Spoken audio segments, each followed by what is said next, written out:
This is Pulse of Africa, the face of Ethiopia, the voice of Africa.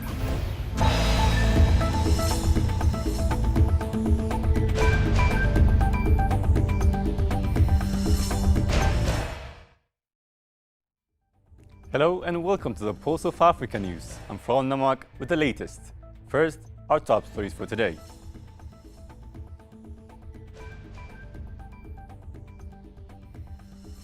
Boniface Mwangi to run for Kenya's 2027 election.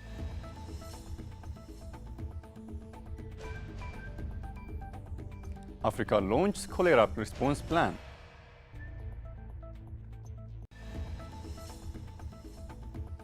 Ghana and Toyota sue shows heel partnership.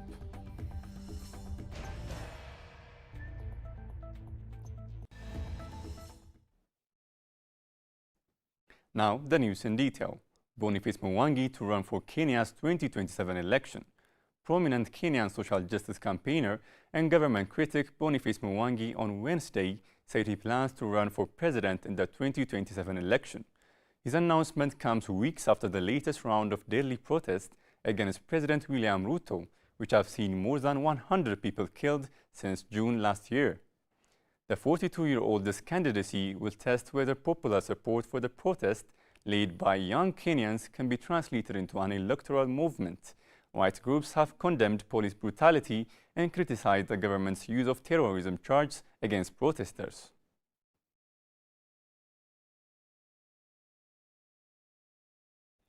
Nigeria bans raw nut exports. Nigeria has banned the export of raw nuts for 6 months in a bid to grow its local shea butter industry and capture more value from the global market. The country is one of the world's biggest producers, responsible for nearly 40% of the annual crop.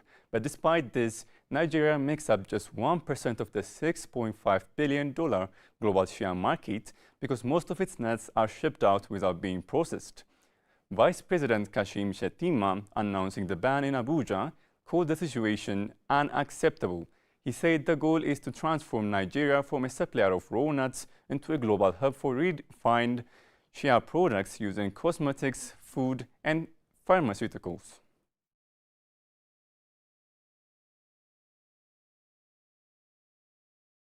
Morocco weighs buying US and French fighter jets. Morocco is considering major military purchase as it looks to modernize its air fleet and strengthen its defense capabilities.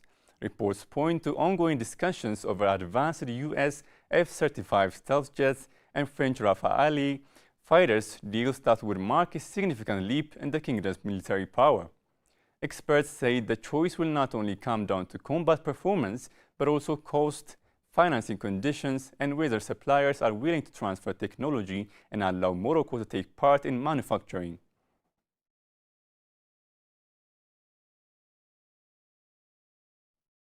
Africa launched cholera response plan. Africa is stepping up efforts to tackle cholera with the launch of a new continental emergency preparedness and response plan.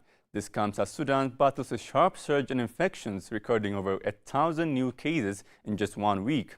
The Africa Center for Disease Control and Prevention, in partnership with the World Health Organization, has unveiled a continental cholera emergency preparedness and response plan to Lusaka, Zambia. The plan aims to strengthen early detection systems, rapid response capacities, and cross-border cooperations as the continent faces recurrent outbreaks, often fueled by climate shocks and fragile health systems.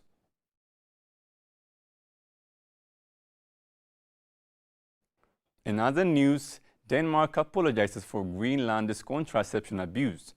Denmark's Prime Minister Mette Frederiksen has issued a long-awaited apology to the Greenlandic women and their families affected by what she called systematic discrimination during a contraceptives campaign. During the 1960s and 70s, thousands of Inuit women and girls as young as 12 were fitted with contraceptive devices as part of a birth control program administered by Danish doctors. We cannot change what has happened, but we can take responsibility, Frederiksen said of the scandal.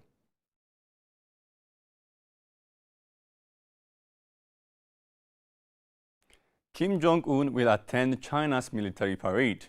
China's foreign minister has said North Korea's leader, Kim Jong-un, will attend military parade in Beijing next week. The so-called Victory Parade will mark the 80th anniversary of China's war against Japan and the end of World War II. Russia's President Vladimir Putin will also be among the 26 head of states expected to attend the event, and comes days after U.S. leader Donald Trump said he wanted to meet Kim. China is expected to display its latest weaponry, including hundreds of aircrafts, tanks, and anti-drone systems, the first time its military's new force structure is being fully showcased in a parade.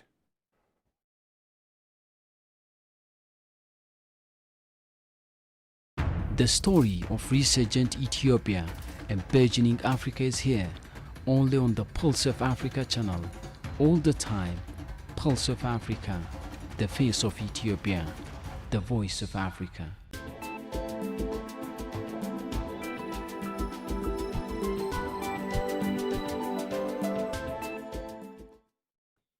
Now to business news.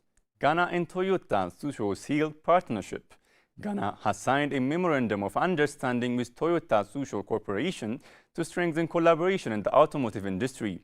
The move is aimed at boosting green mobility and supporting industrial growth in the country. The agreement focuses on promoting environmentally friendly vehicles, starting with hybrid electric vehicles as part of Ghana's effort to reduce carbon emissions. The partnerships covers human resource development through technical training, knowledge transfer, and the potential establishment of a Toyota Academy in Ghana.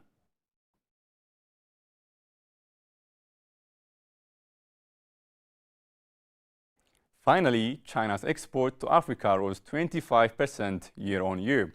Construction machinery ranks among China's fastest-growing export to Africa in the first 7 months of 2025, surging 63% year-on-year. A report by Bloomberg said Africa's demand for Chinese products surged this year, already surpassing the continent's entire 2020 trade volume, with China and on course to top $200 billion for the first time.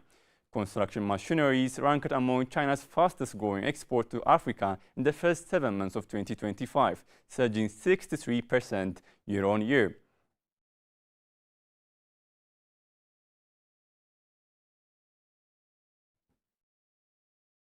Before concluding, let us provide you with the latest updates on global commodity prices.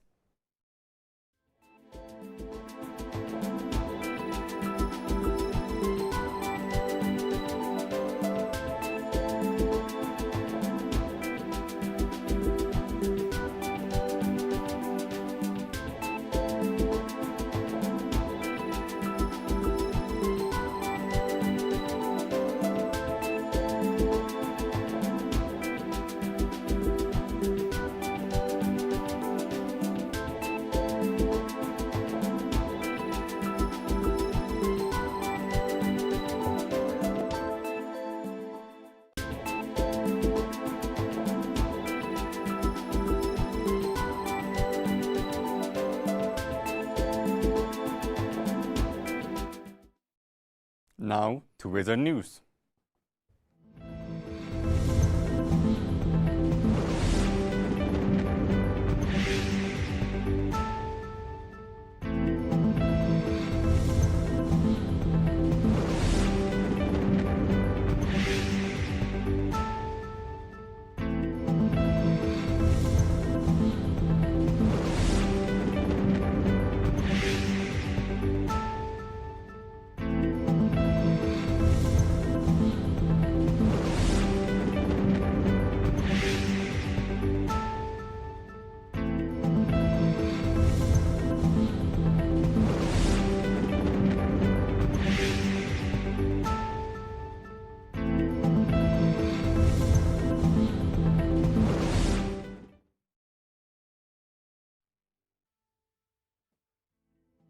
That's all for today, and thank you for watching Pulse of Africa.